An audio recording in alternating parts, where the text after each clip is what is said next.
Isa na namang simpleng recipe ang gusto kong i-share sa inyo. Ito ay ang crispy garlic soy tofu. So let's start. So ito na nga yung tofu na gagamitin natin at i-cut lang natin ito into cubes at depende na sa inyo kung gaano kalaki. At ang susunod natin gagawin, i-coat lang natin ang tofu dito sa cornstarch. At i-shake lang natin para ma-coat lahat ang tofu. So ito yung technique ko para mas madali siyang ma-coat. At pwede na natin tong iprito sa mantika. Ilagay lang natin sa mainit na mantika. Make sure na insakto yung pagkainit ng inyong mantika. At pag medyo golden brown na ito, pwede na nating i-flip isa-isa.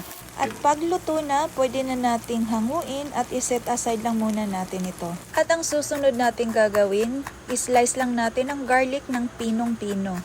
Tapos maglagay ng light soy sauce, dark soy sauce, coconut amino, konting sesame oil, at yung garlic na na-chop natin kanina. Maglagay din tayo ng konting tubig at 1 teaspoon of cornstarch. So, i-mix lang ng mabuti tapos pwede na nating isalang at i-simmer lang natin ito hanggang mag-sticky and creamy ang ating sauce. At pag ganito nakalapot, pwede na nating ilagay ang ating tofu.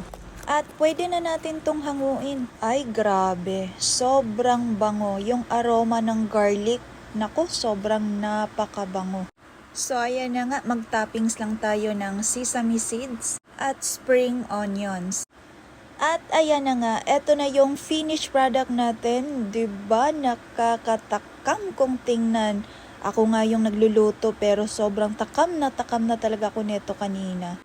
Kaya itry nyo na talaga tong recipe na to. I'm sure magugustuhan nyo talaga at masasarapan kayo neto. So thank you for watching and see you around.